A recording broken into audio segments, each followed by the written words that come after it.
C'est un éternel garnement, plutôt taquin, un peu loufoque, qui a traversé son époque sans mollir à aucun moment.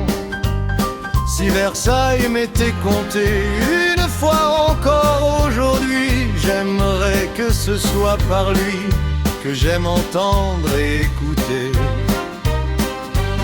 Soit il flinguait sans état d'âme le beau sexe, mais j'imagine qu'il jouait au faux misogyne. Alors n'écoutez pas, mesdames, ceux qui le traitent de macho. L'homme d'esprit, souvent farceur, appréciait aussi la douceur et le confort des lits bien chauds. Tantôt drôle et tantôt cassant, metteur en scène, auteur, acteur et bien sûr réalisateur, fils de son père à 100%, qui fut son premier spectateur. Il a vécu toute sa vie avec la formidable envie de se montrer à sa hauteur.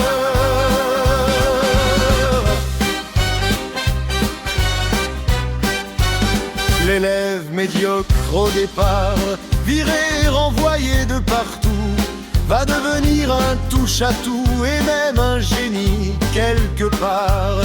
D'un coup d'un seul, il va se mettre au travail et à l'écriture, comme on embrasse une aventure, et il va dépasser ses maîtres.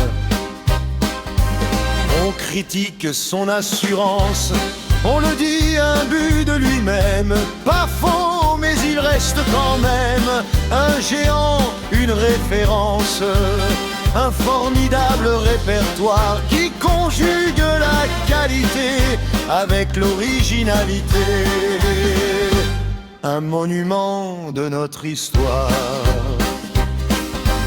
C'est un éternel garnement, plutôt taquin, un peu loufoque, qui a traversé son époque sans mollir à aucun moment. Si la douceur il m'est qu'éponti une fois encore aujourd'hui, j'aimerais que ce soit par lui que j'aime entendre et écouter.